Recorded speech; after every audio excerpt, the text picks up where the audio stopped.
In this video, let's talk regarding the rules while writing a VLOOKUP formula. We have already spoken about the lookup value, that at one time Excel will only search for a single value. In our case, let's say we want to look for an employee code 30. Now, it could either be text, it could be a date, it could be a number, or it could be a concatenated value. A concatenated value is something which comes from two different cells, and let's say I have my first name, I have my last name, and in a cell you concatenate this and you get the first name and the last name together, and then you do a VLOOKUP on this particular column. We will take examples later on. Then Q2, which is very important. For me, this is where do you want to find, and lookup value is what do you want to find, and next to the word what I will write vertical. This is where do you want to find, okay? And under where do you want to find, Excel will only search in the leftmost column of your selection. We have spoken about this in detail, that Excel does not search in the entire data. No, Excel only searches in the leftmost column of your selection. Now, the table array, which is the argument, table array should always be absolute reference. What is an absolute reference? Where you have a $sign for the column name and you have a $sign for the row number. So you will always give it an absolute reference, or it should be a table. This is without an exception. You can experiment with this. We will see more examples, but whenever you are under table array, you will always give the absolute reference. Then the leftmost column of the table has to be unique. Now, if I have my data and the left column has the ID, and let's say I have the number 5, I have 6, and again I have the number 5. Let's say I have A, here I have B, and let's say here I have C. And the value which I'm looking for is the number 5.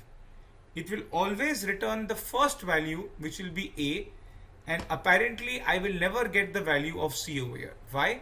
Because according to the rule, the leftmost column of the table array has to be unique. So just to give you an example in this case,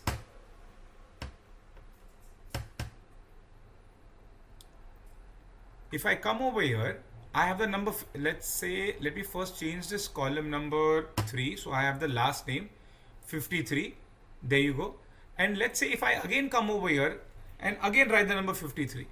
Now if you see, I have the same number 53 appearing twice, 53 and 53. It will always give me the first instance, which means the blue arrow will stop over here and the green arrow will start. There you go. That means you will never get the last name of Smith, because the rule says that the leftmost column has to be unique. Now, the next rule is that many times we have to create the table array. I have to give you a proper example for this, but this is very important. Many times we have to create the table array. Then Q3 is the column number, and we have already seen that it starts from the selection. And the last part is range lookup. It is with reference to the lookup value. So you will always ask yourself, what is the lookup value? Is it an exact value or is it an approximation?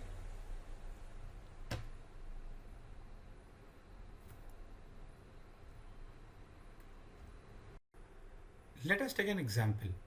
I come back over here. This is example number 2. And I have 3 IDs. I need the first name as well as the last name. Is equal to VLOOKUP. The first is the lookup value. So I will select, this is my lookup value. What do I want to search? Vertically, comma.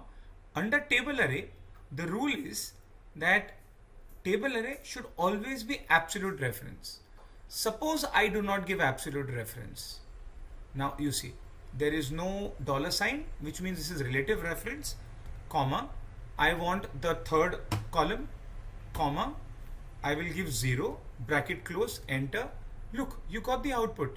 The moment I dragged it vertically down, you see, I'm getting an error over here. Why? Because the moment I drag down and the moment I drag down, look, it's moving down from here also, which means if I wrote the number 14, I'll get an error over here. If I write the number 14 on in the first line, I'm getting the answer. Why?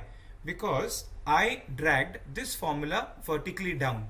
We have seen in the previous lessons that if you drag a formula vertically down, the row number changes. And the same way the row number was changing over here. Look at this example. How it is possible that over here in the first example you find employee 14 and now you do not find employee 14? Because look at the reference, you'll understand by you dragging vertically down, the cell addresses are basically changing.